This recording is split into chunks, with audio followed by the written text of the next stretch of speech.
la pantalla. Voy a compartir las diapositivas, pues, si estamos hablando del problema de la demarcación aquí.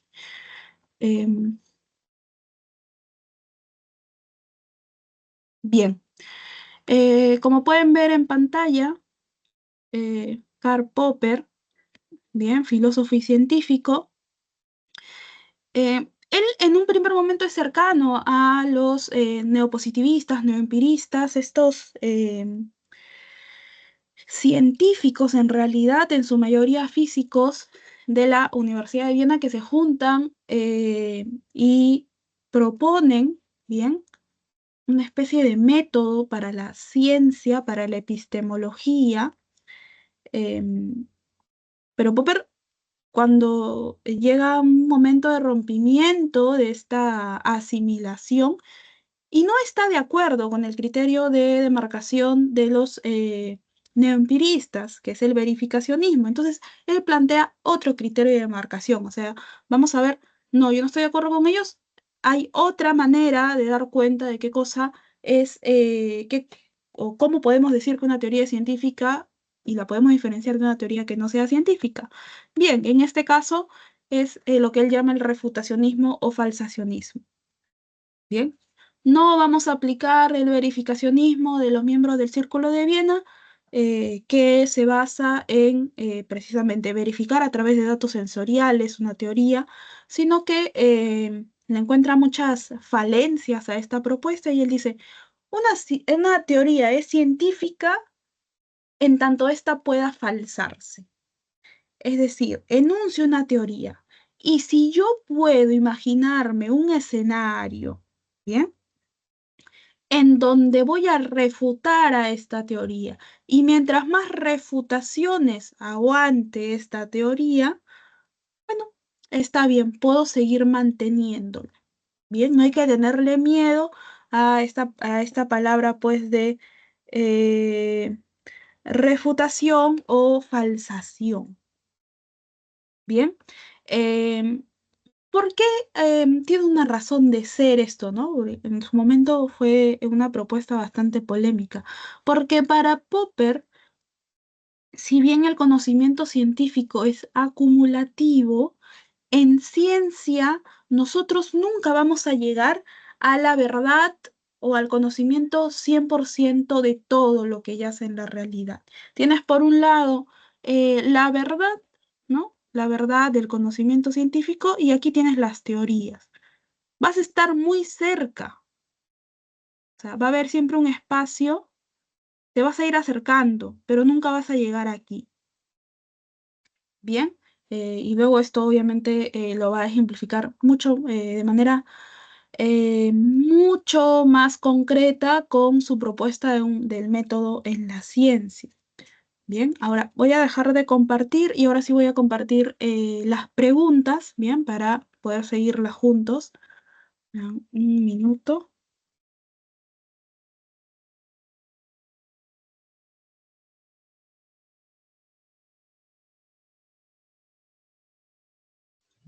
Profesora, Sí, ¿le puedo hacer una pregunta respecto a Feyerabend? sí, dime. Cuando se habla o sea, para Feyerabend no hay desarrollo o progreso en la ciencia, ¿no? Y él dice que es porque las ciencias empíricas carecen de método, ¿no?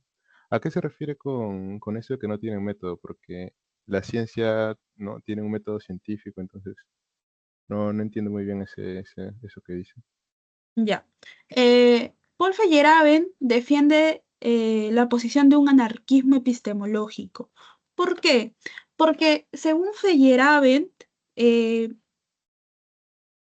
durante la historia de la humanidad, el ser humano se manifiesta de distintas formas, ¿no? Por ejemplo, sabemos que se manifiesta a través del arte, a través de símbolos, a través de la religión misma, etcétera. Entonces, estas son actividades humanas, propias del ser humano, inherentes al ser humano, eh, a lo largo de toda la historia. Y dice, bueno, ¿es verdad o no es verdad? Esto obviamente en concepción de Feyerabend, que la ciencia también es una creación del ser humano, del hombre. Sí, es verdad, ¿no? Es una creación del hombre. Si decimos que la ciencia se puede perfeccionar, ¿quién la perfecciona? El hombre, el ser humano, ¿no? Existen comunidades científicas, es decir, los científicos se juntan por intereses en común y pueden aceptar teorías, aceptar leyes, refutarlas, etcétera. Sigue siendo parte de una actividad que comparten seres humanos. Entonces, eh, si la ciencia es una actividad propia del ser humano, ¿por qué se le ha dado, ¿no? Un nivel, si se quiere, o una posición eh, más elevada que otras actividades del ser humano, ¿no? Por ejemplo, hay esta división muy notoria entre lo científico y lo religioso o lo divino, ¿no? Que también es una actividad humana. ¿Por qué? Si ambos son creaciones del hombre, ¿no? O lo artístico. Siempre dicen, no, ciencia y arte no pueden estar a la par, ¿no? Pero ya hay, digamos, hay otras posiciones donde pueden juntar esto. Entonces, Feyerabend está en contra de esto, porque dice, en realidad lo que se ha hecho es darle una posición que no debería tener la ciencia, debería ser igual que cualquier otra actividad propia del ser humano. Y además, al darle esta posición, incluso han contrapuesto varias ciencias, ¿no? Como una ciencia, una más importante que la otra. No. Y al no tener digamos, este alejamiento de otras actividades, la actividad científica, él no cree que sea necesario eh, determinar un método científico, un método para cada ciencia, es decir, pasos, reglas, procedimientos que deba seguir el científico en su actividad, en su investigación científica. Bien, hay que dejar que así como en otras actividades el ser humano es libre, utiliza su propio criterio para desarrollar estas actividades, bueno, en la ciencia el científico tiene que hacer lo mismo, porque el científico sí, es científico, pero también es un ser humano, es parte de una comunidad, ¿no? De seres humanos como él, como ella. Entonces, defiende esta idea de libertad en la actividad también de la ciencia, por eso está en contra de un método, de reglas, de seguir aquello que dictamina un grupo autollamado comunidad científica. Bien, defiende ante todo la libertad. Por eso dice, en ciencia todo vale, ¿no? Todo vale. Hay que dejar que el científico utilice su imaginación. Y aquí tal vez lo más importante en la propuesta de Feyerabend y que se replica en otras propuestas, digamos, no de manera tan extrema como lo lleva Feyerabend, es el tema de la imaginación y del azar. Son conceptos que están presentes en la actividad científica. Existen muchos descubrimientos dentro de la ciencia que se han dado producto del azar. Es decir, muchos científicos, mucha gente, muchas personas que están ligadas a la investigación científica han empezado un proyecto buscando A y terminando encontrando Z, ¿no? Por ejemplo, los rayos X que son utilizados mucho en medicina se descubrieron de manera azarosa, ¿no? La persona que estaba buscando o que se encontró con este procedimiento buscaba en realidad otra cosa.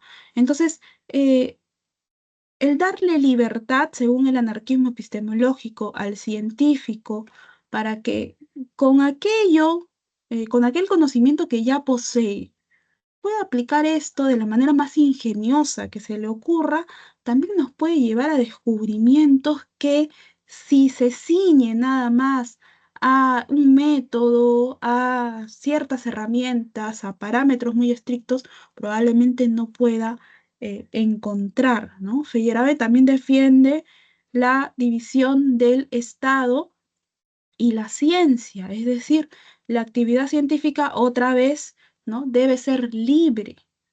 El Estado más bien lo que tiene que hacer, el Estado como institución burocrática, etcétera, lo que tiene que hacer es salvaguardar esta libertad propia del ámbito científico.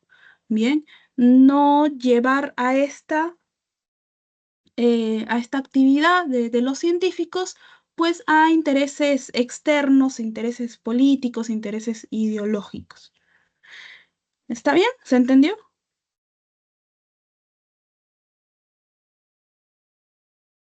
¿Sí? Bien, Sí, gracias. bien. Entonces, iba a compartir. Bien, vamos a ver.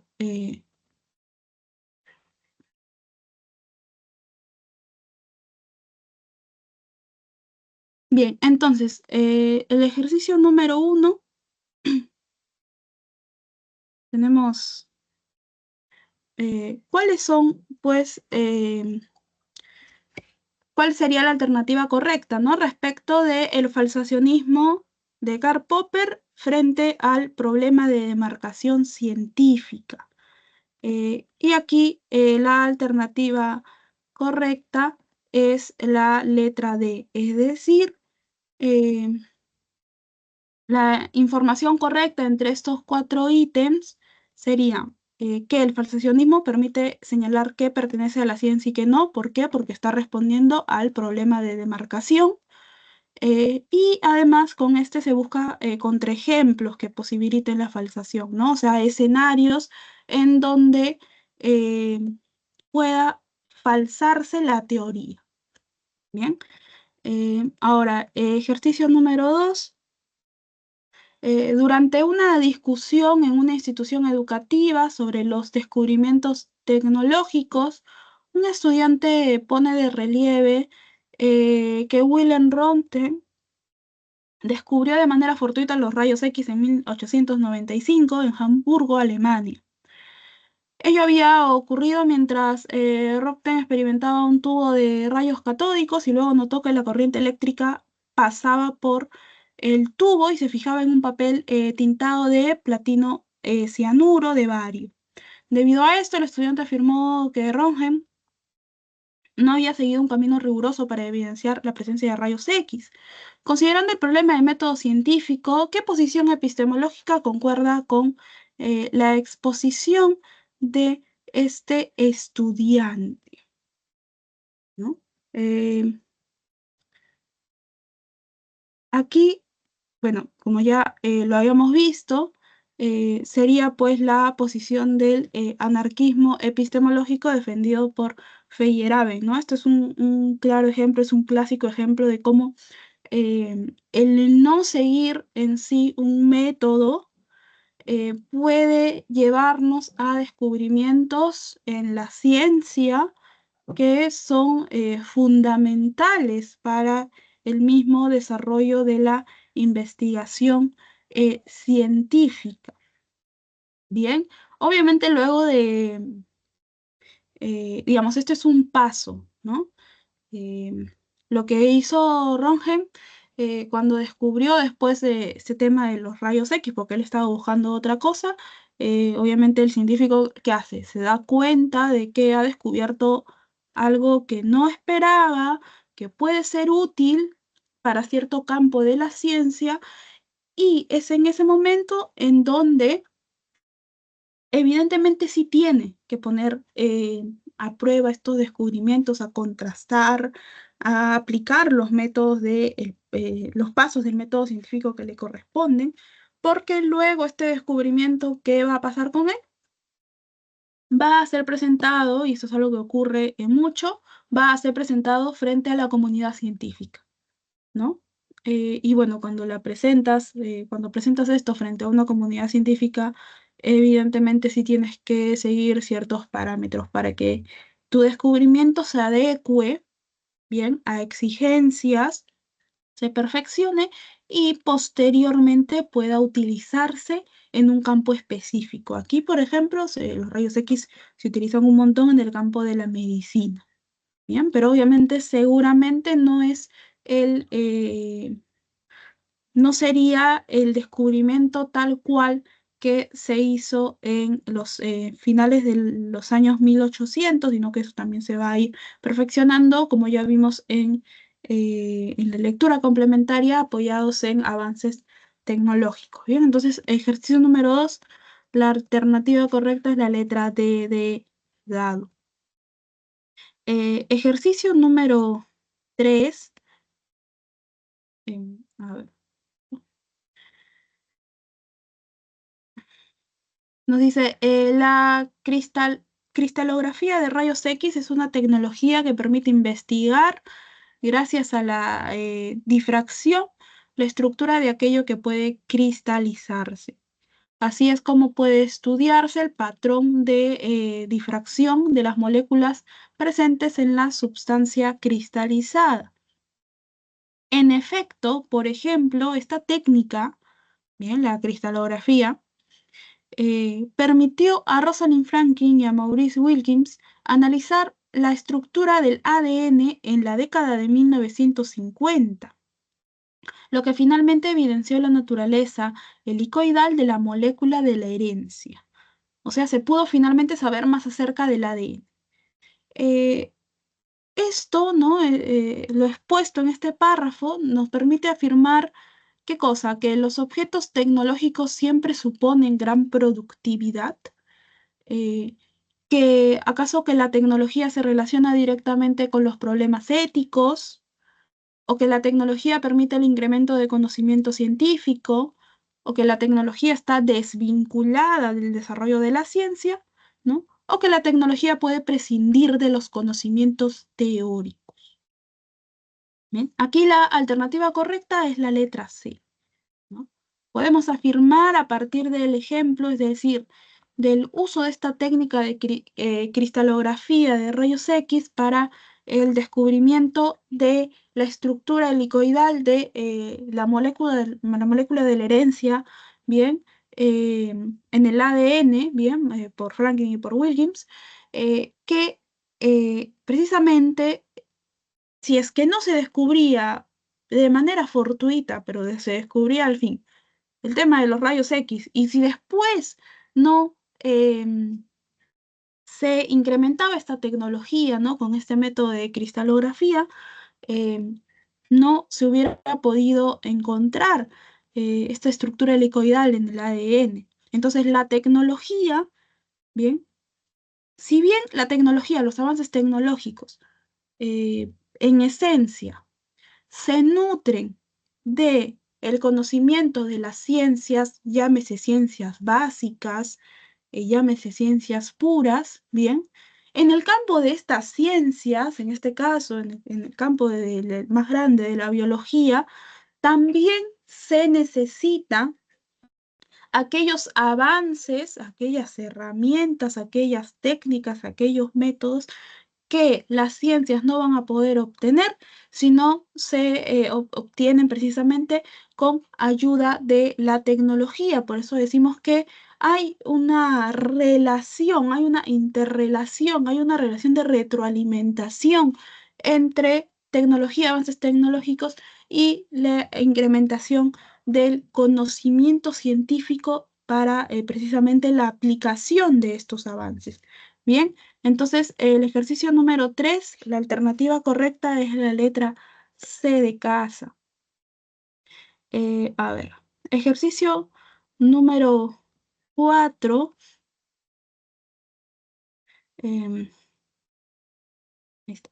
En un simposio médico sobre los antibióticos, el expositor resalta el hecho de que la era de los antibióticos comenzó en 1940 con el uso terapéutico de la penicilina, que permitió luchar contra infecciones antes mortales.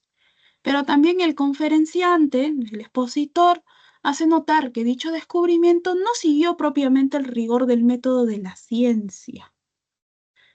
El hallazgo ocurrió accidentalmente cuando el científico escocés Alexander Fleming hizo crecer fortuitamente moho en un cultivo y descubrió que producía una sustancia, la penicilina, un antibiótico que se usa hoy para tratar infecciones. Conforme al caso del descubrimiento de los antibióticos, ¿qué enunciado podemos decir nosotros que es el adecuado? ¿Acaso que la ciencia actúa siempre conforme al rigor del método científico? que a veces no es posible tal vez la falsación de las teorías en la ciencia, o que lo más seguro en ciencia es seguir el camino de la inducción, o que en este caso la ciencia no ha seguido el método científico, o por último, ¿acaso podemos afirmar que Fleming elaboró un experimento para poder producir penicilina? Bien. En este enunciado, la alternativa correcta es la letra D. Bien. Em, si bien, digamos, de manera regular, los descubrimientos se dan a partir de eh, la aplicación de un método, el seguimiento de pasos y reglas del método científico. Por ejemplo, en este caso tendría que haberse seguido un método científico empírico. Muchas veces, bien, los hallazgos se dan de manera azarosa. No necesariamente se sigue un método, pero la mayoría de veces en que nos encontramos con descubrimientos tales como el de la penicilina, que es fundamental eh, en el tema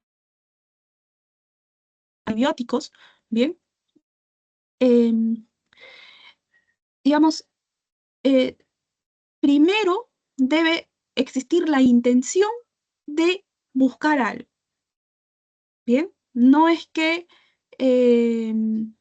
estos científicos, eh, a priori o antes de eh, realizar los pasos del método, ya tengan en la cabeza que, ¿sabes qué? A mí no me gusta este método, lo voy a hacer todo mal.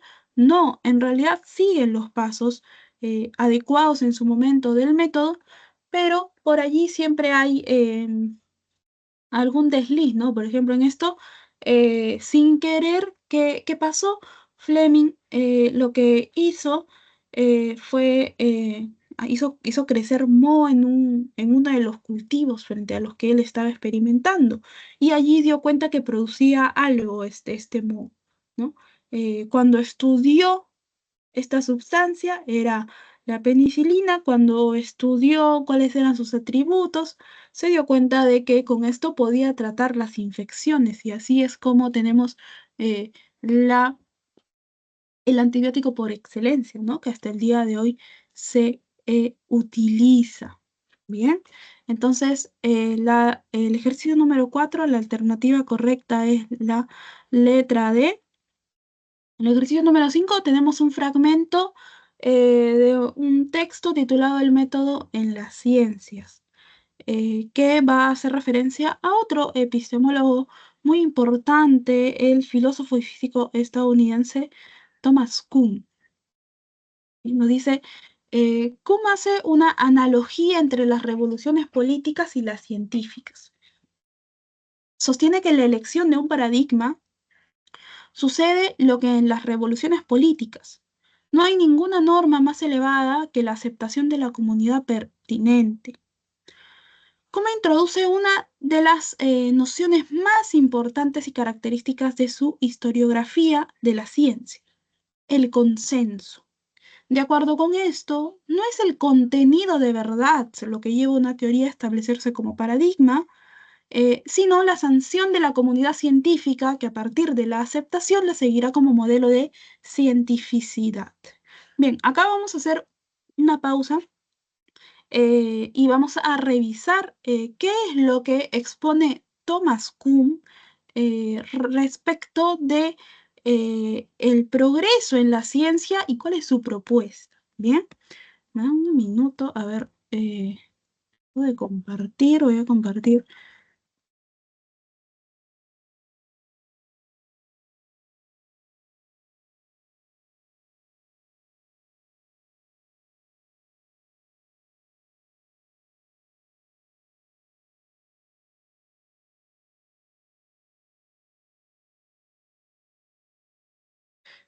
Bien, como ven en su pantalla, respecto al problema del progreso científico,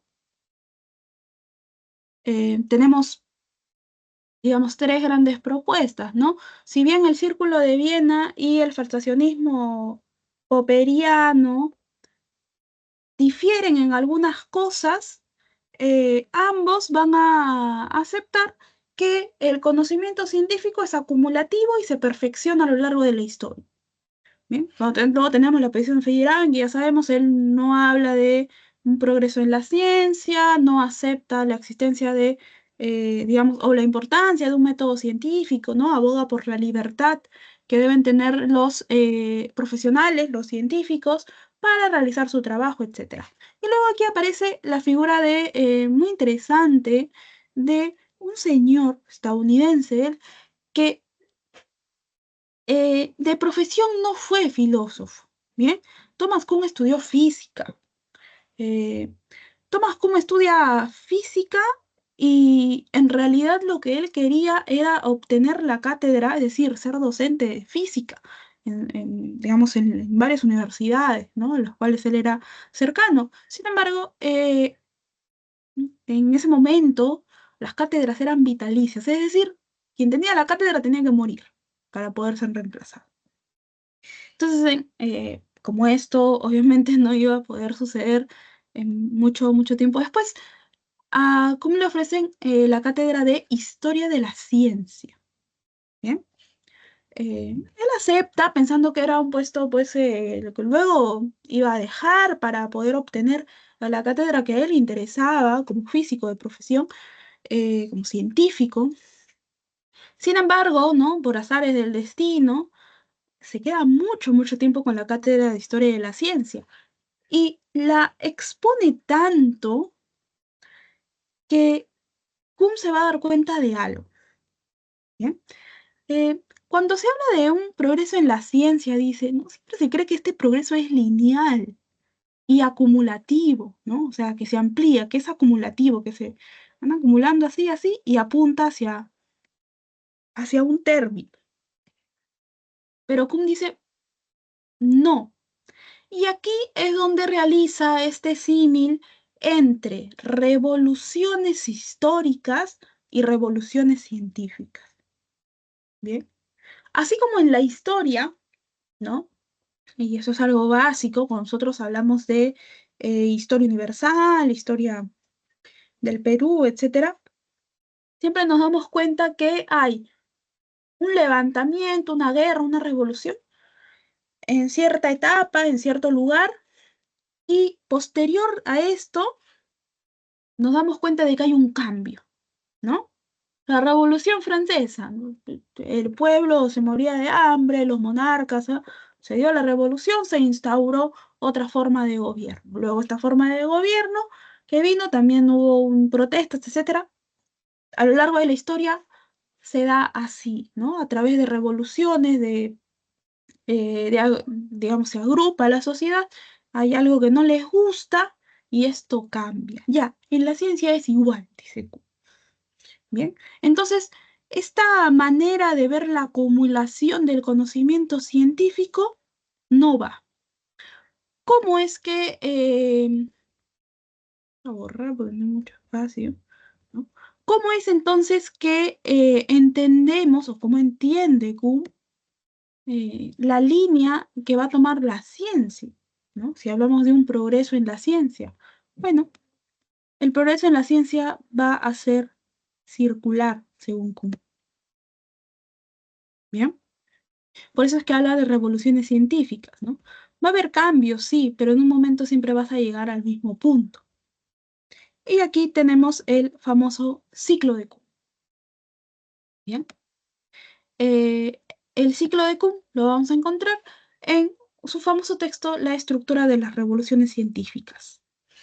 Eh, vamos a vamos a empezar aquí. ¿Bien? Tenemos el periodo de la ciencia normal. ¿Qué cosa quiere decir periodo de ciencia normal? En este periodo, la comunidad científica aceptó una teoría científica. Sabes que la teoría científica es una acumulación de leyes, de métodos, de herramientas, etcétera, eh, que los científicos en sus investigaciones, en sus aplicaciones pueden utilizar, ¿no? Te da todos los parámetros en unas respectivas ciencias para que puedas aplicarlas. Bien, entonces tienes lo que se conoce como un paradigma. ¿Qué cosa es el paradigma? El paradigma es precisamente todo este conjunto, ¿no? De leyes, de teorías, de preceptos, de supuestos ya dados, aceptados, axiomas, etcétera, que te van a servir para realizar tu trabajo de investigación científica.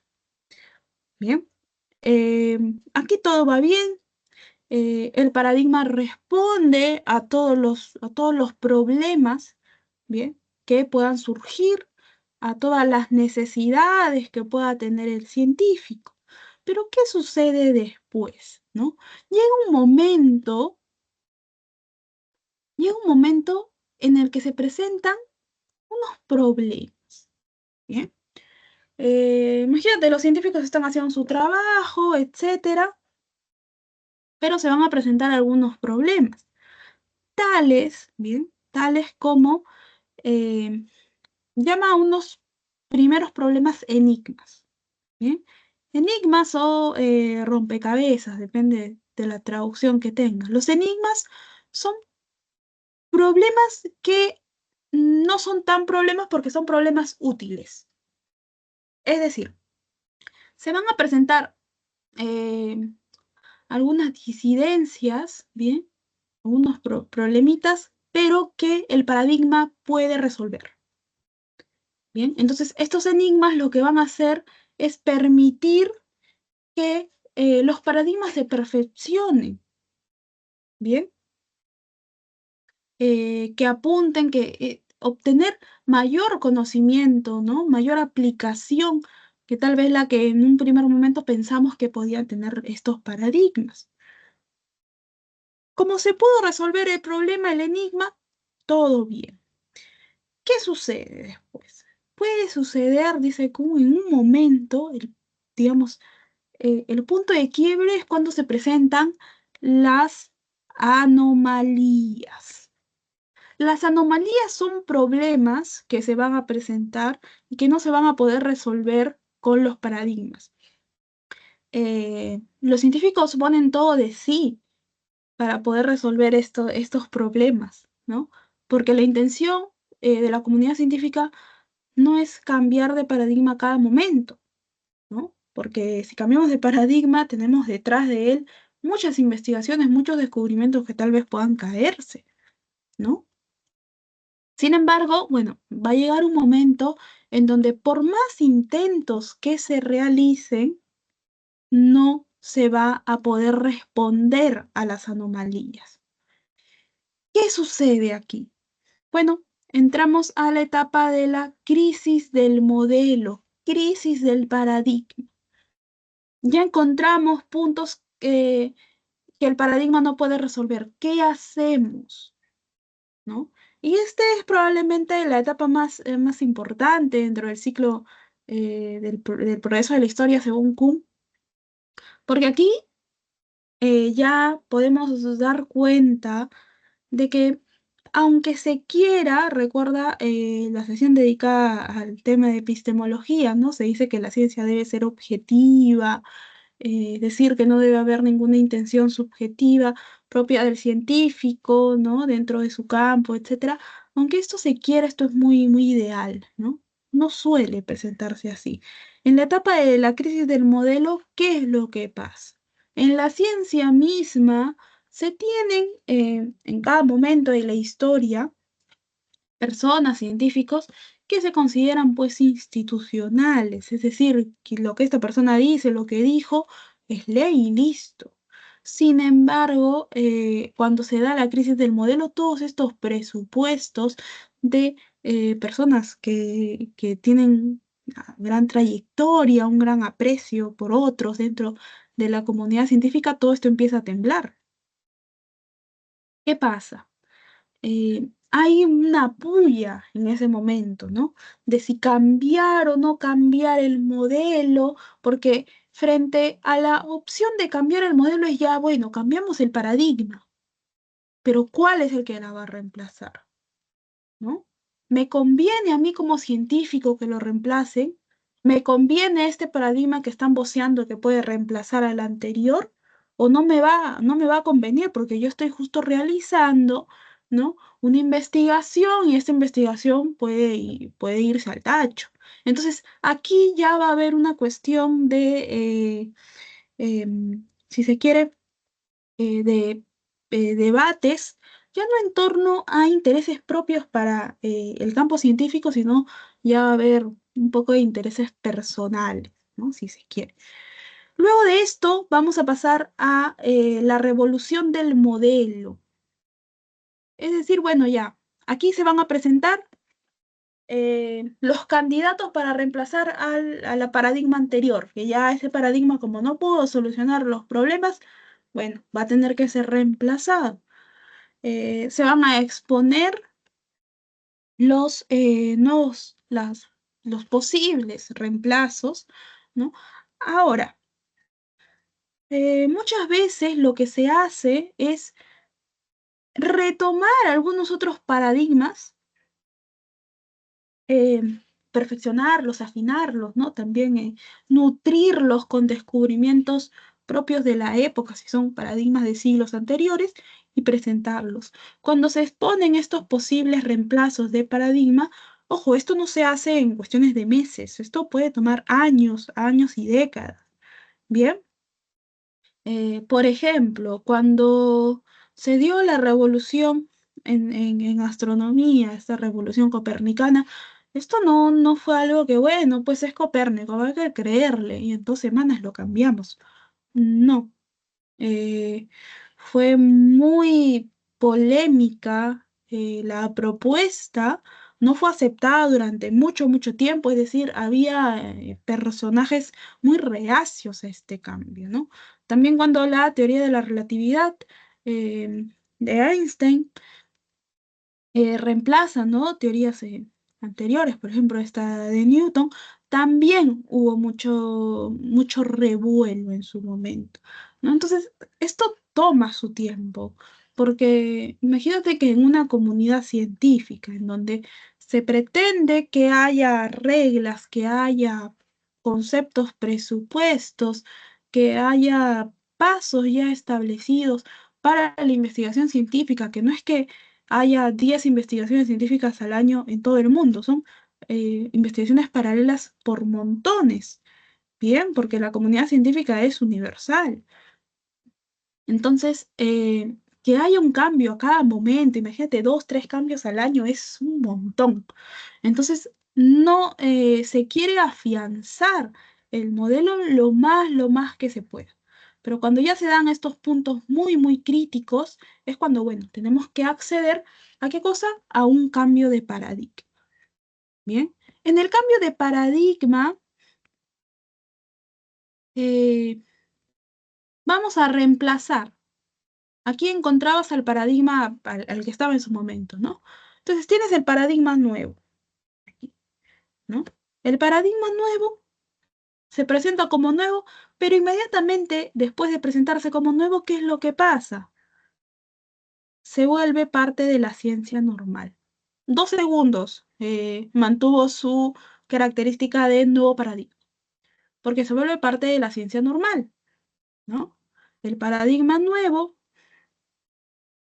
pasa a esta posición con sus preceptos, con su método, con sus conceptos, etcétera. Eh, Profesora, entonces este paradigma va a volver a pasar todas las etapas y en un momento va a ser reemplazado. Sí.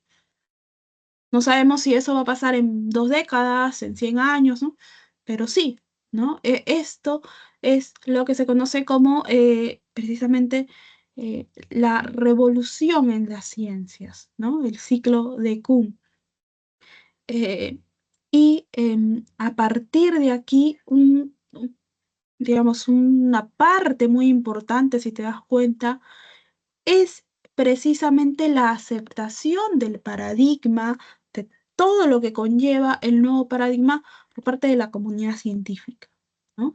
Es un elemento muy importante porque imagínate que, bueno, como yo he leído a Kuhn y Kuhn dice que hay cambios siempre en la ciencia, entonces sabemos que actualmente se acepta la teoría heliocéntrica, ¿no? Ya no se trabaja con los presupuestos de la teoría geocéntrica, es decir, aceptamos que el Sol es el centro del sistema y alrededor de él orbitan los planetas, incluidos la Tierra. Pero como alguien puede decir, bueno, pero para mi investigación científica eso a mí no me conviene. Y como yo sé que se puede cambiar de paradigmas, ¿no? Yo voy a basar mi investigación científica en el modelo geocéntrico, porque las mediciones y todos los presupuestos del modelo geocéntrico me permiten llevar adelante mi investigación. ¿Se puede hacer eso? No, porque un elemento fundamental del cambio de modelo, del cambio de paradigma, es atravesar el ok, la aceptación, bien, la convención de la comunidad científica. Bien, sin eso no podemos, digamos, es un elemento que no se puede obviar dentro de este ciclo de revolución científica propuesto por Thomas Kuhn. Entonces, a partir de allí vamos a seguir aquí. Vamos a compartir ahora en un minuto las preguntas. Bien, entonces, a partir de este fragmento del método en las ciencias, donde nos hablan pues precisamente de una característica muy importante de la historia misma de las ciencias, es el concepto, perdón, el consenso de la comunidad científica. Bien, podemos decir entonces que una teoría científica, para que una teoría científica pueda eh, establecerse como paradigma, ¿qué es lo que hace que esta teoría pueda tomarse como un paradigma? ¿Acaso el contenido de verdad de las teorías o la aceptación de la comunidad científica o la contrastación de cualquier hipótesis o la acumulación de descubrimientos o el rechazo de las teorías científicas? Bien, evidentemente la alternativa correcta aquí es la letra B, ¿no? Un elemento muy importante para poder nosotros aceptar una teoría científica em, como paradigma, como nuevo paradigma. Esta teoría ya sabemos que trae dentro de sí leyes, métodos, etcétera, es la aceptación, el consenso que nace bien de la comunidad científica. Eh, a ver, ejercicio número 6. A ver, el matemático y físico alemán Karl Schwarzschild, conocido por su profundo interés por la teoría de la relatividad general, fue quien evidenció de manera matemática la existencia de los agujeros negros tras realizar una solución exacta de las ecuaciones de Einstein. La presencia de agujeros negros en el espacio supuso un nuevo problema de investigación en torno a la citada teoría de Einstein, a la teoría de la relatividad general. El problema era que en las primeras décadas del siglo XX no había manera alguna de probar empíricamente la presencia de dichos objetos en el universo.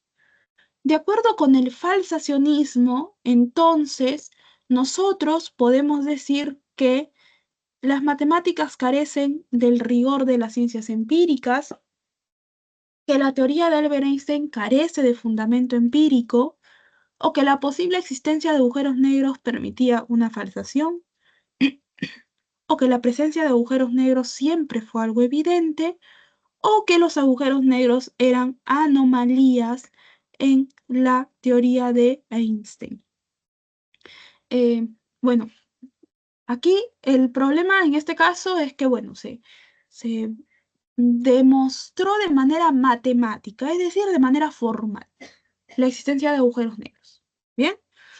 Eh, Sin embargo, en ese momento, mm, No se podía probar de manera empírica a través de datos sensoriales la presencia de los agujeros negros en el universo, ¿no?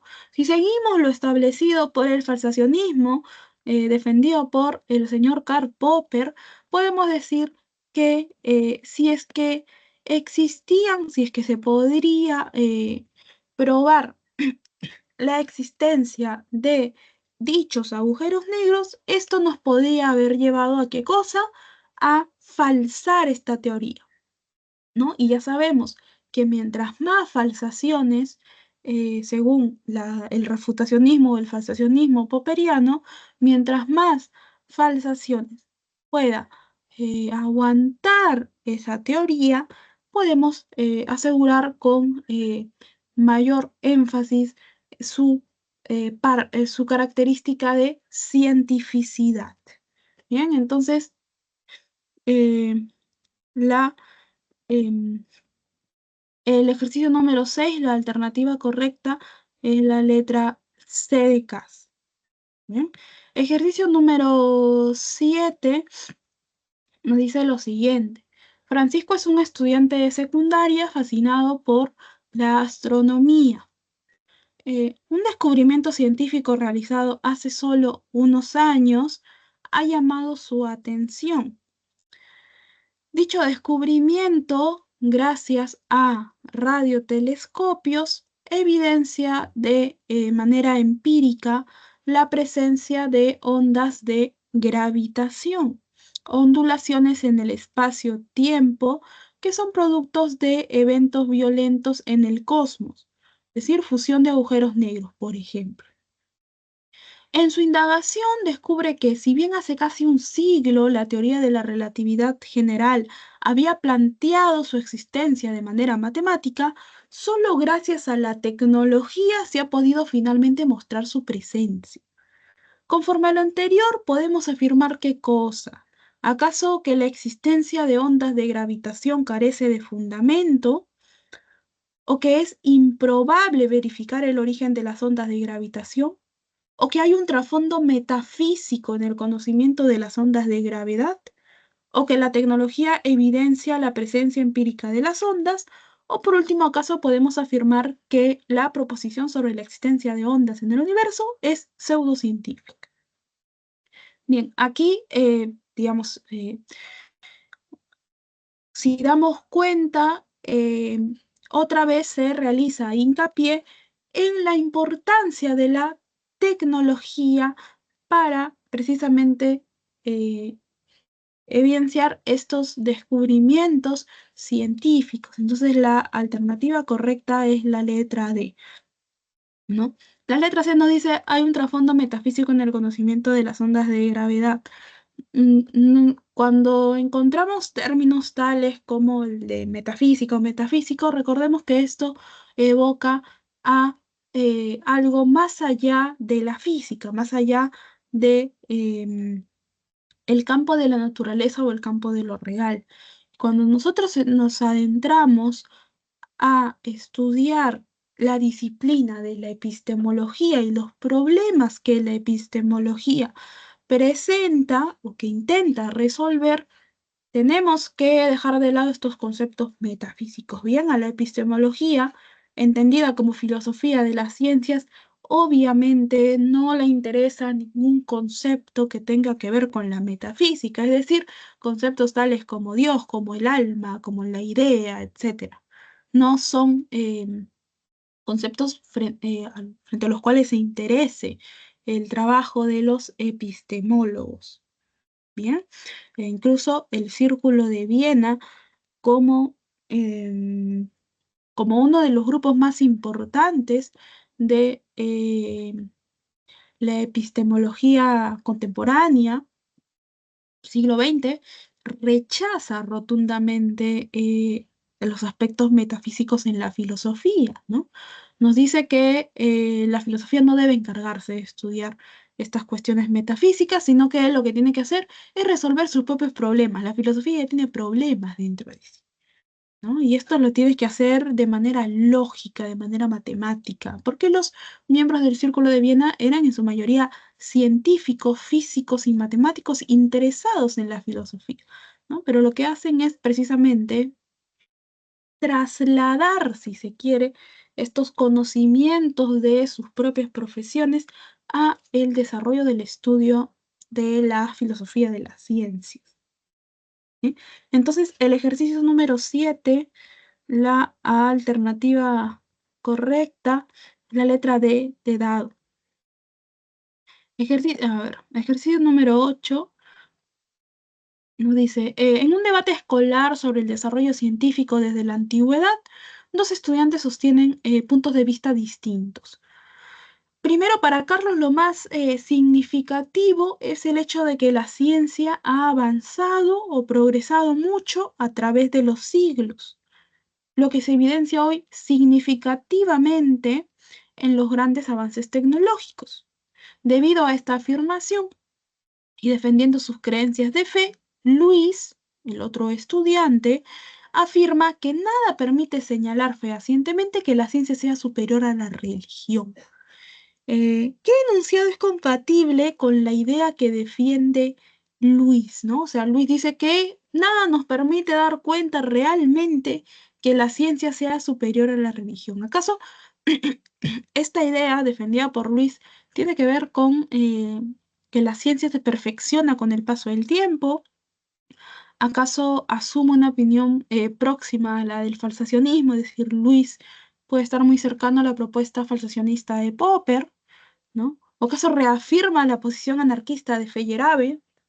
¿Ah, sí? eh, o propone, o propone que ciencia y tecnología son lo mismo, o considera que la ciencia progresa mediante revoluciones. Sí, ¿no? Evidentemente, cuando Luis denuncia que no hay nada que realmente eh, a ciencia cierta nos diga que la ciencia es superior a la religión, lo que está cercano a la posición del anarquismo epistemológico sostenida por Paul Feyerabend, ¿no? Para Feyerabend, si encuentra un párroco y a su costado un científico, para él ambos están realizando actividades propias del hombre, del ser humano. Ninguno es superior al otro, ¿no? Ninguno es porque tiene más órdenes, ni el otro porque tiene más descubrimientos científicos o más artículos científicos publicados va a ser superior a el otro. Eh, la posición anarquista epistemológica, pues lo que está sosteniendo es esto. Y además, algo muy importante es que en este caso lo que está haciendo Luis es defendiendo su propia libertad, ¿no? O sea, mi libertad de culto, ¿no? De tener una religión, ¿no? Profesar cualquier religión, ¿no? Y que esto, ¿no? Que mi característica de una persona que cree en un Dios, que cree en dioses, etcétera, ¿no? No me hace inferior, ¿bien? No me hace inferior a aquella persona que se dedica a la ciencia, ¿no? Y que justifica algunos fenómenos, ¿no? Fenómenos naturales a través de preceptos científicos, ¿no? Mientras que una persona religiosa probablemente justifica algunos fenómenos con cuestiones de fe. Bueno, para el anarquismo epistemológico no es que vamos a burlarnos de la persona que está, no sé, justificando, por ejemplo, algo muy común es eh, justificar, no sé, eventos tales como eventos naturales o fenómenos naturales tales como un temblor, etcétera, con cuestiones religiosas. Bueno, es su manera de justificar porque es propio del ser humano tener este miedo y a partir de una actividad que viene realizando hace mucho tiempo, buscar una respuesta, ¿no? Mientras que hay otra persona que probablemente no profese ninguna religión y explique pues estos eventos, estos fenómenos naturales a partir de, eh, de ciencia, ¿no? De mediciones, de explicaciones científicas, etcétera. Bueno, para el anarquismo epistemológico, cada uno tiene su manera de justificar ello y esto lo va a hacer a partir de la libertad que yace dentro de cada persona y que puede utilizarla de esa forma. Bien, entonces ya tienen los 8 ejercicios eh, de la semana número 10 eh, resueltos. Si no hay ninguna consulta, vamos a un minuto, vamos a desarrollar la sesión correspondiente a esta semana. Voy a compartir las diapositivas, bien, y al final obviamente por ahí si alguien se perdió alguna alternativa, voy a compartir las alternativas correspondientes a los ejercicios de la lectura complementaria. Un minuto.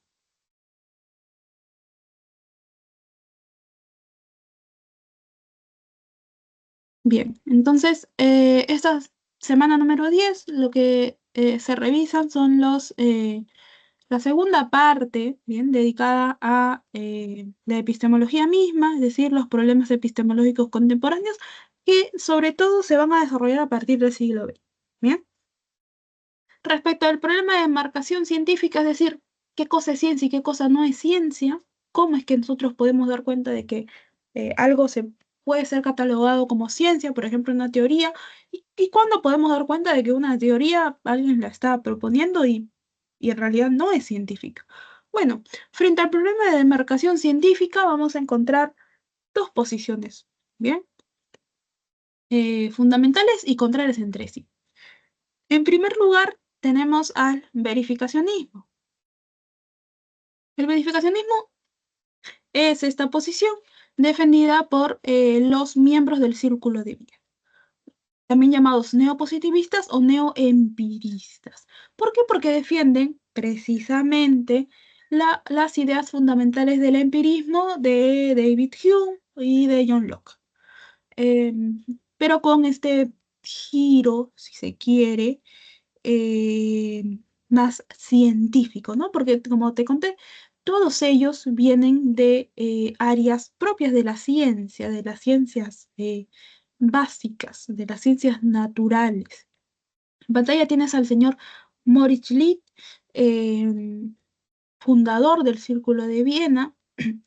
Eh, los miembros del Círculo de Viena eran en su mayoría docentes de la universidad de esta ciudad que se reunían una vez a la semana a leer y comentar un texto que en ese momento estaba muy de moda, ¿no? Leían el Tractatus Lógico-Philosophicus del filósofo, el señor Ludwig Wittgenstein. Bien, ya se ha visto a Wittgenstein en algunas sesiones del curso, entonces ellos estaban fascinados por la manera en que Wittgenstein en el Tractatus habla de cuestiones desde la filosofía, ¿no? De cuestiones, por ejemplo, del lenguaje y del mundo, ¿no? En el Tractatus, por ejemplo, lo que dice Wittgenstein es los límites de mi lenguaje son los límites de mi mundo, es decir, existe todo aquello que yo puedo enunciar. Wittgenstein fue cercano a los miembros del Círculo de Viena, aunque nunca fue parte de oficialmente, ¿no? Luego ya estos profesores empiezan a producir textos propios ya de filosofía, pero obviamente influenciados con la carrera de cada uno, sean físicos, matemáticos, muchos de ellos también tienen aportes muy, muy significativos al desarrollo de la filosofía del lenguaje y de la lógica.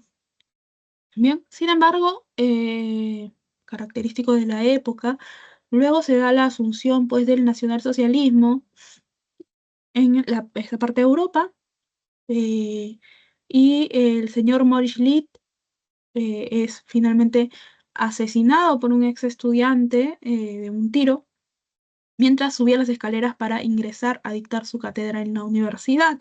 Este evento significa la disolución del Círculo de Viena.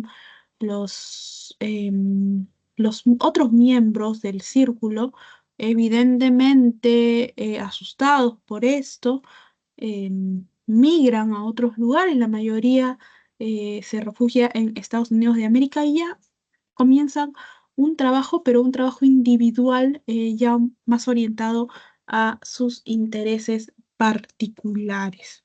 Bien. Eh, los miembros del Círculo de Viena van a defender la verificación como criterio de demarcación científica, es decir, esa es científica aquella teoría que se puede, valga la redundancia, verificar. Verificar en la experiencia. Bien, porque acuérdate que son neoempiristas, entonces van a apuntar a la experiencia sensorial. Si yo puedo verificar una teoría a través de los datos sensoriales, de la experiencia, de mi relación con la realidad, con la naturaleza, bueno, ya puedo darle a esa teoría la característica de cientificidad.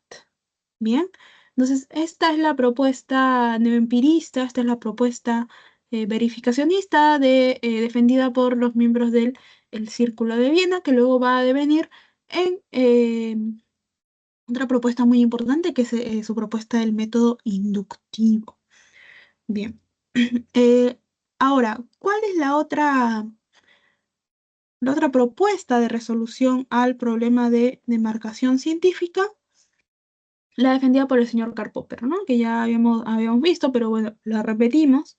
Eh, Popper critica eh, la propuesta verificacionista y dice, mm, hay muchos problemas, ¿bien? Hay muchos problemas, según Popper, en la solución que pretende darle al problema de demarcación científica que pretenden darle los neopositivistas.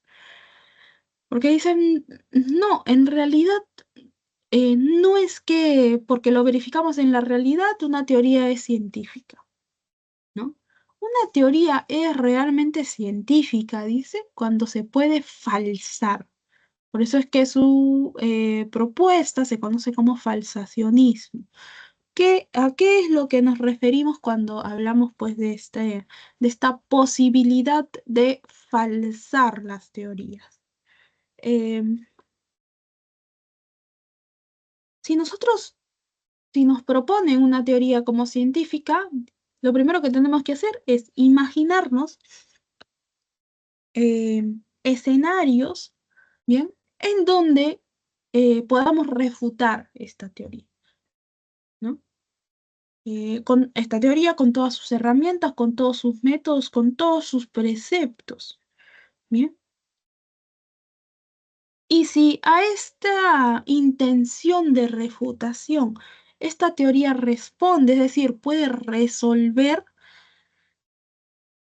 va a obtener la característica de cientificidad. Es decir, vamos a poder decir que realmente es una teoría científica. Bien, mientras más falsaciones pueda aguantar esta teoría, bueno, vamos a decir con más énfasis, con más ahínco, que se trata realmente de una teoría científica. Entonces, no hay que tenerle miedo a esta actividad de falsación en la teoría, ¿no? Más bien esta característica de irrefutabilidad es un vicio de la teoría porque en realidad es algo que le hace daño a la teoría, ¿no? Según la posición defendida por Popper. A partir de el verificacionismo y el falsacionismo, vamos a poder también ver las respuestas que le dan ambos grupos a otro problema. Ya no vamos a hablar del problema de demarcación, sino del problema del método en la ciencia. ¿Bien?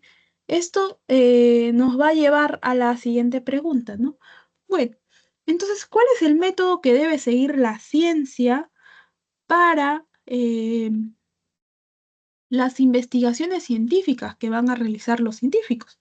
¿No? ¿Cuál es el método? Bueno, tenemos otra vez dos propuestas, luego vamos a ver otra.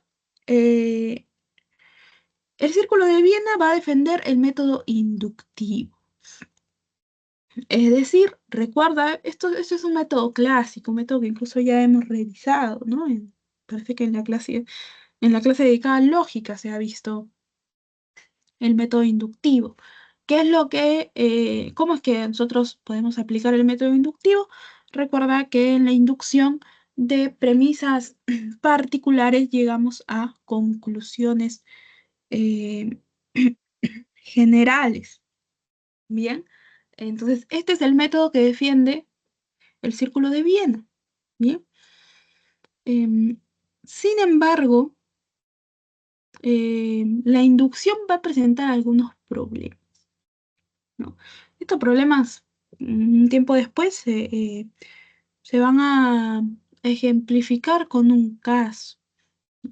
¿Qué pasa si decimos todos los cisnes son blancos, ¿no? Un miembro del Círculo de Viena puede decir, bueno, sí, es verdad, todos los cisnes son blancos, ¿no? A través del método inductivo, si nosotros salimos, vamos a los lagos, a los estanques, ¿no?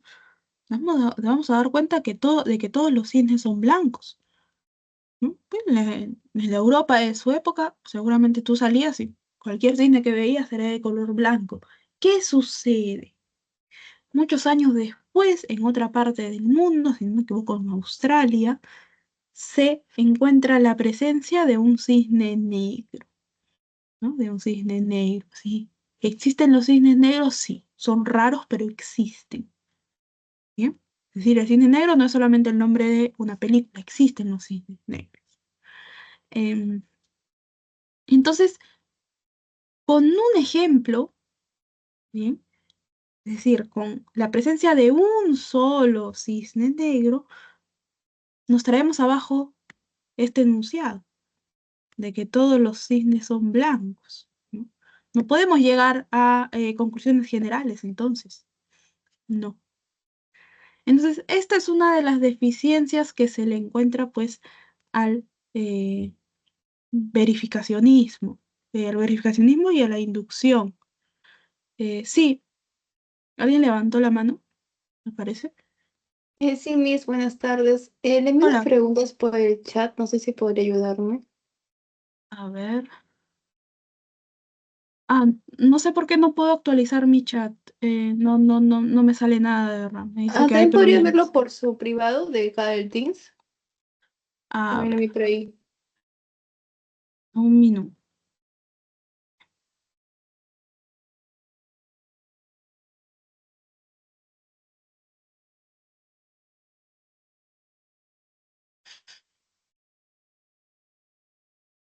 A ver, ¿qué hago? Lo voy a descargar, ¿ya?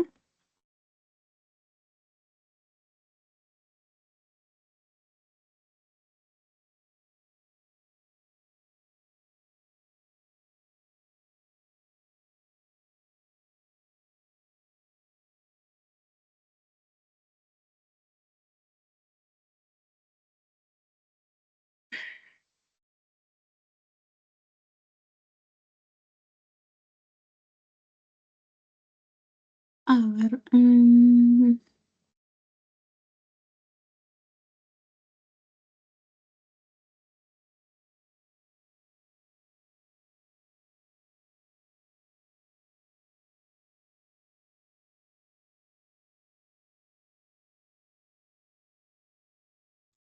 ver, creo que ahí se ve, si no me equivoco. ¿Sí? No, mi solo se ve su pantalla de la separata. Bueno, eso de el problema de inducción y método de la ciencia. A ver, vamos a ponerlo acá. Eh, ya, ahí debería verse. Ahí, Sí. ahí creo que sí, ¿no? A ver, se atribuye a Darwin el derrocamiento de la doctrina aristotélica, según la cual todo lo que existe en el mundo tiene un propósito o una finalidad. El concepto de evolución niega la existencia de finalidades preestablecidas. El título de la obra de Darwin, El relojero ciego, perdón, de Dawkins, eso. eh, evoca elegantemente la aparente paradoja de estos procesos evolutivos. Por un lado son procesos ciegos, sin sentido, sin objetivos, pero por otro lado generan una abundancia de entes diseñados. Eh, bueno, sí, ¿no? La teoría darwiniana lo que nos dice, claro, es precisamente que la teoría de la evolución y junto con la teoría del origen común, no defiende la idea de finalidades preestablecidas, que es lo que sí podemos encontrar en la filosofía aristotélica, es decir, la filosofía teleológica. ¿Bien? Pero en Dawkins, el relojero ciego, dice, hay una paradoja sobre estos procesos evolutivos. Por un lado, son procesos ciegos, que no tienen objetivos, que no tienen una finalidad, pero por otro lado generan una abundancia de entes diseñados, de arquetipos. Se infiere de la teoría de Darwin que el origen del proceso evolutivo entonces tiene una finalidad y propósito. No, porque si no sería teleológico, es decir, aristotélico. Depende de la voluntad divina. No. Eh, corresponde a un diseño de relojería. No. Eh, podemos decir, si es que nos están dando este dato de Dawkins, que es del resultado eh,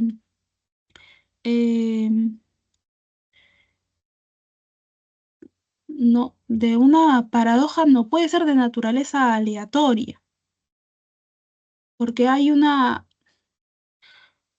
elemento de adaptabilidad, ¿bien? Porque te están presentando también esto, te están relacionando la obra de Dawkins con la teoría de la evolución de Darwin. Entonces sería de naturaleza aleatoria.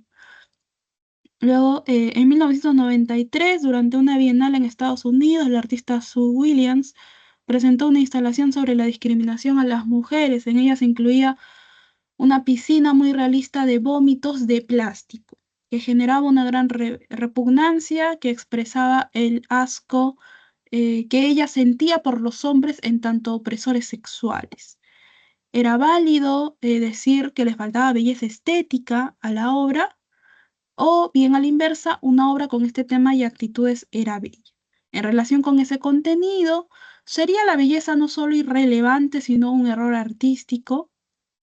De la exposición artística de Sue Williams se infiere la repugnancia que siente el artista por los opresores sexuales, la problemática relación entre belleza estética y contenido, la temática expresada en la obra de arte es irrelevante si muestra belleza, la vinculación estrecha entre contenido y la belleza en la obra de arte, o la ausencia de las emociones sociales en la creación de la obra de arte. Mm, Si bien la estética estudia en un inicio la belleza, lo bello, eh, así como el arte ha sufrido cambios eh, propios de los movimientos artísticos, la estética como disciplina filosófica también se ha visto sujeta a estos cambios. Entonces, la exposición de Williams, que de por sí suele tener este tipo de características, lo que está haciendo, bien, es expresar un malestar social y un malestar de género en específico. Si nos ubicamos en los años 90, bien, en los años 90, en América o en el mundo en general, pues se exigía a las mujeres una estética muy específica, ¿no? Fue una época, por ejemplo, en donde en Estados Unidos de América se dio el boom de las supermodelos, de todas estas cosas que representaban un ideal de belleza prácticamente imposible para las mujeres. Entonces, y todo esto con, obviamente, una cosificación misma de la mujer. Entonces, a esto responde este tipo de obras artísticas. Em, ¿Podemos decir que le faltaba belleza estética a la obra? Bueno, probablemente el artista no buscaba una belleza estética canónica en su obra. Podemos decir que una obra con este tema y actitudes es bella, ¿no? Esta pieza que representaba vómitos y que aludía a el asco, ¿no? Que sentía el artista por muchas actitudes propias de los hombres, dice, ¿no? Como opresores sexuales, ¿no? O sería la belleza irrelevante, y además de irrelevante, un error artístico en esta obra. Podemos decir que en esta exposición probablemente hay una problemática relación entre la belleza estética y el contenido, ¿no? Porque si bien en algunas obras sí podemos hablar de que la belleza estética es muy importante, pero dependiendo del contenido, en este caso de lo que quiera señalar el artista o la artista, es mucho más relevante esta, este llamado de atención o lo que te pueda generar esta obra. Bien, entonces sería la letra B, ¿no? Problemática, relación entre belleza estética y contenido. Disculpe, ¿no podría ser la D? Vinculación estética, vinculación estrecha entre el contenido y la belleza, pero precisamente si hablamos de una vinculación estrecha entre el contenido y la belleza en la obra de arte, vamos a caer en un problema, ¿no? ¿Qué es lo que se entiende como belleza en la obra de arte? O sea, hay una relación, pero hay una relación que precisamente lo que te va a enunciar o a, lo que te va a llevar a hacer es priorizar una de la otra, ¿no? Al menos en la explicación que te den del enunciado, porque no te explica, no sé, si te diera tal vez alguna declaración del artista o algún contexto, se podría hablar de que cómo entiende el artista la belleza de su obra, pero al ser tan escueto, bueno, yo creo que es la letra, la letra B, ¿no? Hay una relación eh, de disyunción, si se quiere, ¿no? Aquí va a priorizar el contenido mismo, la intención antes que la intención del artista de que a todo el mundo le parezca muy linda la obra. ¿Eh? Esta es la... Me disculpe, a y en ver, la 77, 7, lo que es la B, que es el resultado de una paradoja, ¿no podría ser? de la paradoja, pero es que si apuntamos a la paradoja, es muy literal, ¿bien? eh, puede ser muy literal respecto a lo que nos dice el mismo enunciado, porque es una palabra que ya está inscrita en el enunciado cuando nos habla de la obra de Dawkins. Eh, Bien, ahora vamos a... Falta esto, ¿no? Los otros dos, ahí está. Vamos ay, un poquito más grande. A ver, dice. em, Tanto la obra de Alexander Coiré como la de Thomas Kuhn, Las revoluciones en las ciencias, son por lo pronto hechos de su historia y no de su prehistoria. Sí, se habla de historia de la ciencia, ¿no? Eso las hace en cualquier caso fenómenos bastante más complejos de lo que parecen creer cuantos confunden la tarea de distinguir entre ingredientes científicos e ingredientes metafísicos o como hoy se diría más bien, ideologías. Con el intento maniqueo de separar el grano de la paja dentro de un paradigma dado, valiéndose del efecto de burdas mallas y de toscos sedazos epistémicos. Ambos autores han subrayado la importancia de los compromisos ontológicos en la función normal de la ciencia. De acuerdo con la tesis de Coiré y de Kuhn, las revoluciones científicas permiten concebir un enfoque real e histórico del quehacer científico y no solo metodológico, reducir la labor científica a la distinción entre lo físico y metafísico según un método, considerar que la ontología es crucial para la formación de un método científico, entender la importancia que tiene la formación filosófica en la historia de la ciencia o subrayar la distinción entre ideologías, métodos e historia de la ciencia.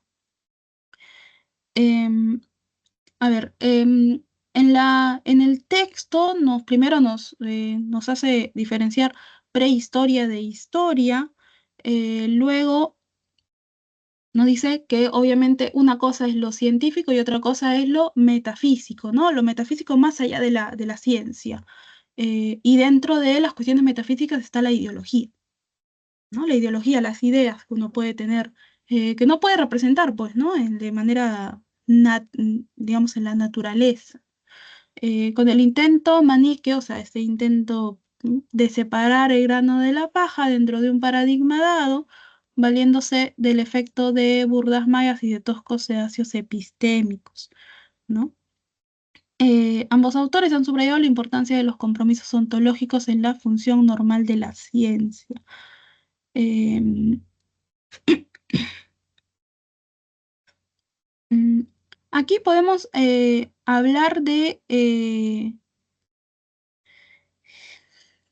que Coiré también es un historiador de la ciencia que bueno, nosotros no revisamos, ¿bien? Pero podemos decir que las revoluciones científicas lo que van a permitir es, puede ser concebir un enfoque real histórico del mismo quehacer científico, ¿bien? Porque estamos hablando solamente del hecho de revoluciones científicas, porque ambos tienen claramente una obra mucho más allá.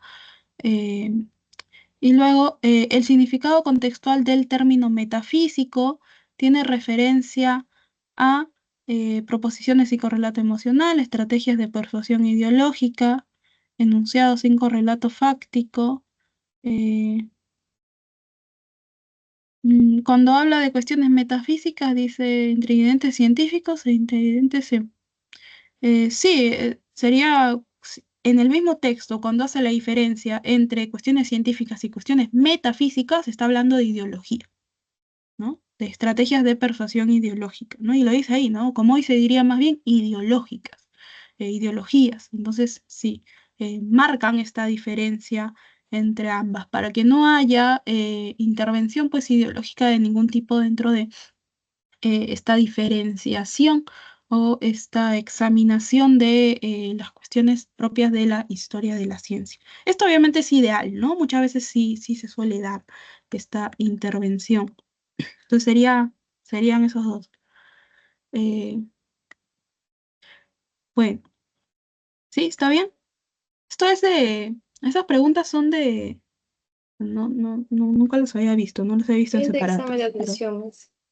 es del examen de, sí, bueno, probablemente sean sean de sesiones donde hay autores que actualmente pues ya no vemos, ¿no? Como saben, se cambia pues se suele cambiar el programa. Por ejemplo, actualmente antes se revisaba una sesión dedicada a la filosofía medieval, ahora no. Nosotros pasamos inmediatamente después de ver la filosofía griega clásica, pasamos a la filosofía moderna, ¿no? Y pues se dedican un poco más de sesiones a distintas disciplinas, tales como la que estamos viendo ahora, la epistemología, y también a filosofía política se le suele dedicar un poco más, a estética también se le suele dedicar un poco más. Bueno, volviendo a la sesión, eh, vimos ya el método inductivo, ¿bien? Eh, y la otra propuesta de método para la investigación científica es el método hipotético deductivo, ¿bien? Obviamente sostenido por Karl Popper. Es una crítica directa al inductivismo, nos dice Popper, bueno, sí, nosotros nos vamos a valer de datos observacionales, datos sensoriales, pero no para verificar una teoría, sino para refutarla, porque esto obviamente tiene que ver con la falsación o refutación, ¿bien? Entonces, su método se puede configurar de esta manera, ¿no? Tenemos un problema, sabemos que el método científico es un problema que no tiene respuesta, ¿no? Vamos a ver un problema que no tiene respuesta. Eh, Frente a este problema, ¿qué cosa vamos a hacer? Vamos a plantear distintas hipótesis. Eh, la hipótesis va a llevarse a qué cosa? A una deducción, ¿no? Una contrastación eh, con datos observacionales y lo que nos va a llevar a una falsación, ¿bien? O a catalogar a esta como una ley. Entonces vamos a ir de esta manera siempre buscando, ¿bien? ¿Por qué siempre buscando? Porque, como ya se había mencionado, en el método hipotético deductivo,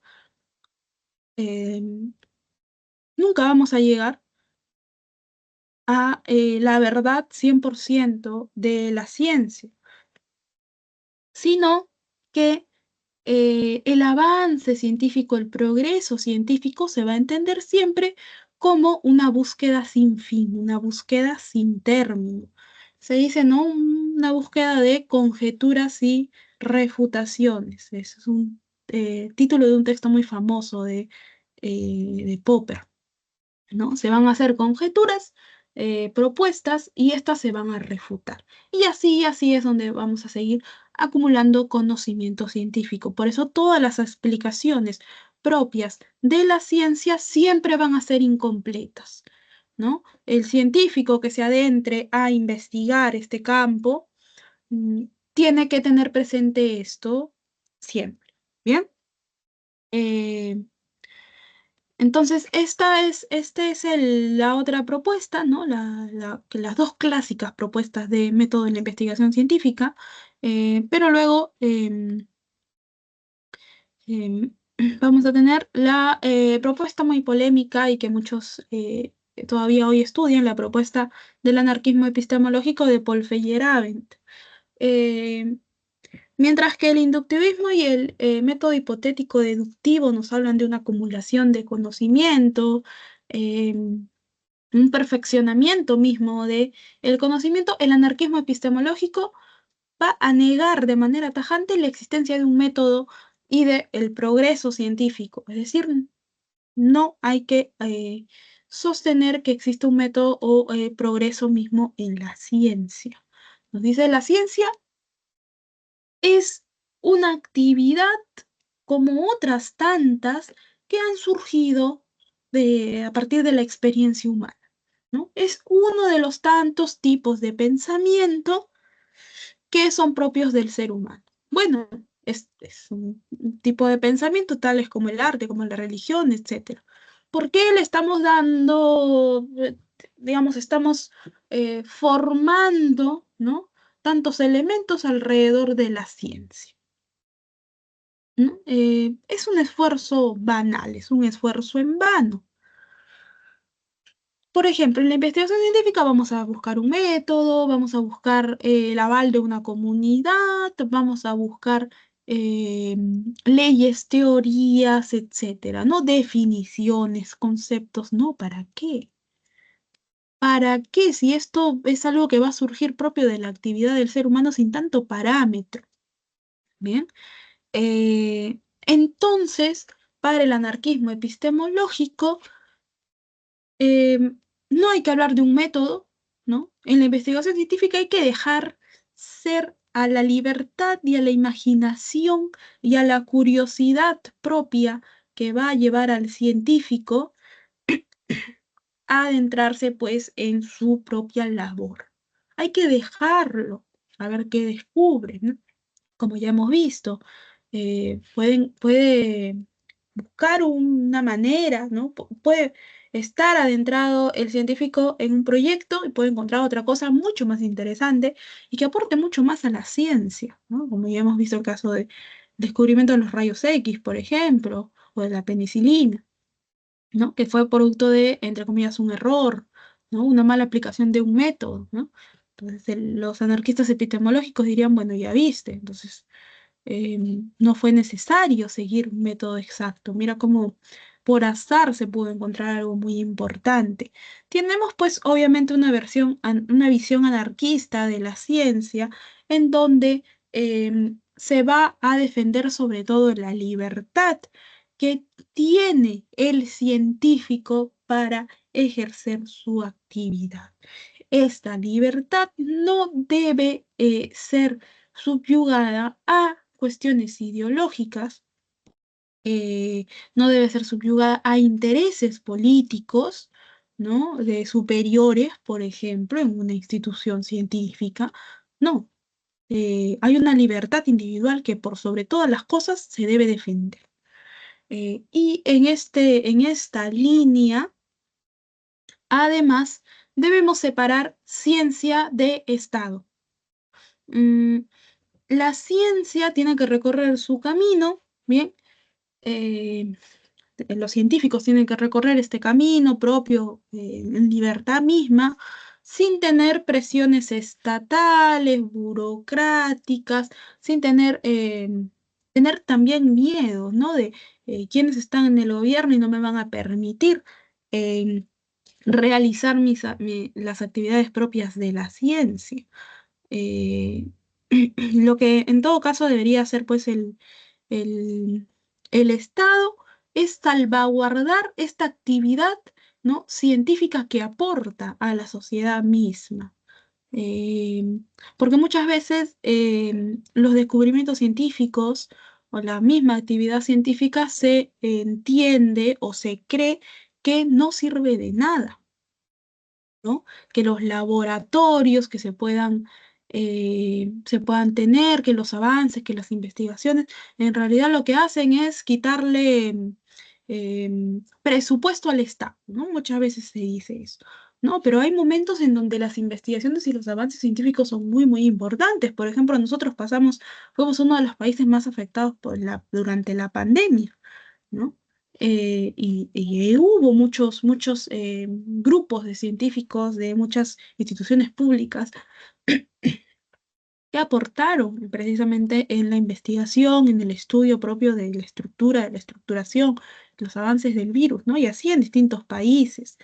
Entonces debe haber una separación, sobre todo de cuestiones de preceptos ideológicos que puedan afectar el avance propio de la ciencia, esto según el anarquismo epistemológico, cuyo máximo representante es el señor Paul Feyerabend. Bueno, el problema del progreso científico ya lo vimos, ¿no? Vimos el ciclo de Kuhn muy rápidamente, tenemos un periodo de ciencia normal, en donde hay un paradigma que es aceptado por toda la comunidad científica. Lamentablemente llega un momento en donde este paradigma no va a poder responder a qué cosa, a algunos problemas conocidos como anomalías, según Kuhn. A pesar de los esfuerzos, no se van a poder resolver estas anomalías, entonces se va a dar una crisis del modelo, en donde ahí ya van a empezar las discusiones dentro de la comunidad científica, decir, bueno, mira, y si reemplazamos el paradigma es este conjunto de leyes, teorías, presupuestos, conceptos, eh, métodos, etcétera, ¿no? Tenemos que reemplazar todo eso. Entonces, se va a dar esta discusión, se van a presentar los posibles reemplazos al paradigma que va a ser dejado de lado, se va a dar una revolución del modelo, ¿bien? Se va a elegir, pues, ¿no? Se va a elegir qué paradigma, pero ojo, cuando se cambia el paradigma, recuerda que este nuevo paradigma tiene que responder a las anomalías. Y al responder a las anomalías, ¿bien? Es un paradigma que va a estar un tanto más nutrido que el anterior, ¿bien? Va a poder responder otras cosas más rápido. Bueno, se da el cambio de paradigma, tienes un nuevo paradigma, pero este nuevo paradigma va a tener la característica de ser nuevo por 2 segundos, porque luego va a volver, va a reemplazar el espacio de paradigma en ciencia normal que tenía el anterior. Y otra vez vamos a seguir este ciclo, ¿no? Por eso dice que para Kuhn el progreso de la ciencia no es lineal, sino que es cíclico, ¿no? Va a hacer este símil con las revoluciones de la historia, las revoluciones sociales. em, en la ciencia también se dan de esta manera. Un dato muy importante de los paradigmas es que cuando uno reemplaza al otro, además, ¿no? Para Kuhn, estos paradigmas no se van a poder comunicar entre sí. No es que, bueno, yo tengo un paradigma nuevo, pero para aplicar este paradigma o cuestiones de este paradigma en mi investigación, voy a tomar por ahí algunos conceptos del paradigma anterior. No. Eh, Esto lo cataloga Kuhn como inconmensurabilidad de los paradigmas. Lo que va a decir es lo siguiente, no hay comunicación entre los paradigmas, no es que el paradigma puede tomar cositas de los paradigmas anteriores, no, porque incluso tú puedes tener la misma palabra, bien, dentro de los dos paradigmas puedes tener la misma palabra, el mismo concepto, pero en ambos casos puedes tener un distinto significado, según Kuhn. Entonces no puedes hacer eso, ¿no? Desechaste el paradigma anterior, dile chao, no lo vuelves a tomar. A menos que haya un cambio por ahí, bueno, pero eso va a tomar mucho, mucho tiempo. En este momento tienes un paradigma, que es el paradigma que está en la ciencia normal, y bajo los estándares de este paradigma vas a poder realizar tu trabajo de investigación científica, ¿no? También hay fases en la ciencia, según Kuhn. Tienes la fase precientífica, en donde no hay una estructura, donde puede haber teorías, pero estas teorías no tienen un orden, ¿bien? No es que una teoría encapsula las otras leyes, no, no hay nada. Esta es la fase precientífica. Luego tienes la fase de ciencia normal, en donde ya se forma una comunidad científica, aceptan una teoría como paradigma y además en la fase de ciencia normal también se forman los enigmas, como ya comentamos, son problemas que se presentan, pero que el paradigma establecido todavía puede resolver, ¿no? El problema pasa cuando llegan las anomalías, que son cuestiones que el paradigma ya no puede resolver. Y allí es donde vamos a la fase de ciencia revolucionaria, ¿no? En la fase de ciencia revolucionaria se va a presentar esta crisis del paradigma, donde se van a dar todos estos presupuestos, buscar un nuevo paradigma, etcétera, ¿no? Este debate dentro de la comunidad científica que toma mucho, mucho tiempo. Y se va a adoptar un nuevo paradigma, un nuevo modelo, ¿no? Entonces, cuando se adopta este nuevo modelo, como ya vimos el ciclo de Kuhn, vamos a volver a la fase de ciencia normal. Y así, bueno, estas son las fases de la ciencia, obviamente según Kuhn. Luego tenemos la parte que ya en un momento la revisamos también de tecnología, ¿no? ¿Cómo es que aborda la tecnología y los avances tecnológicos la epistemología? Bueno, evidentemente se dan muchas críticas al uso y el desarrollo de la tecnología. Y además, dado que estamos en un periodo de la historia en donde surge mucho esto, con la especialización de distintas disciplinas filosóficas, ha emergido una nueva disciplina, la filosofía de la tecnología, ¿no? Que es muy incipiente actualmente. Esta filosofía de la tecnología se va a nutrir, es decir, va a dialogar con otras disciplinas filosóficas mucho más clásicas.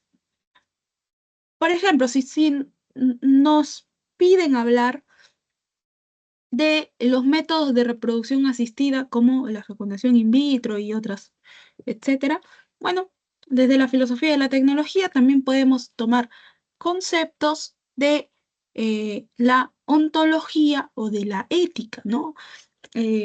Cuando hablamos de fecundación in vitro, por ejemplo, incluso cuando se fecunda en un útero óvulos que no son propios de la persona que va a llevar el embarazo, ¿no?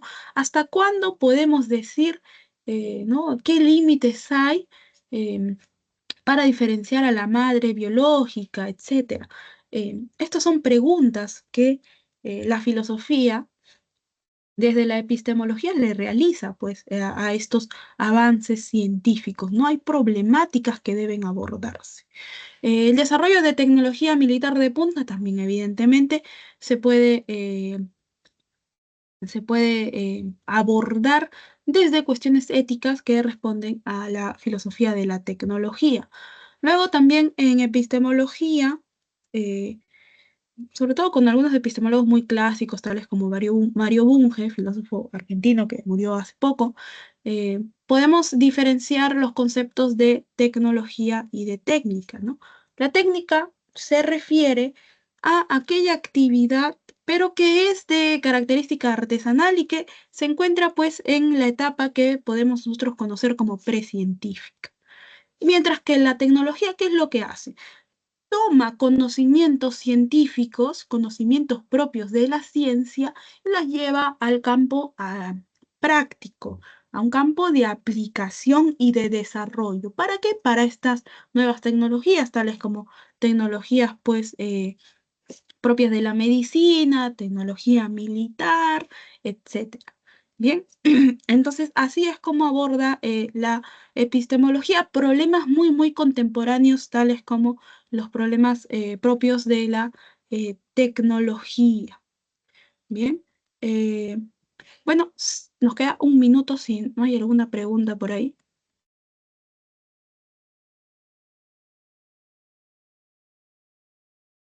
Bien, entonces dejo de compartir. Ya. Sí, gracias por su presencia, ¿no? En esta sesión. Les deseo una buena tarde, noche ya y si en algún momento nos volvemos a encontrar, hasta entonces. Que tengan buen día. Buenas noches, Miss.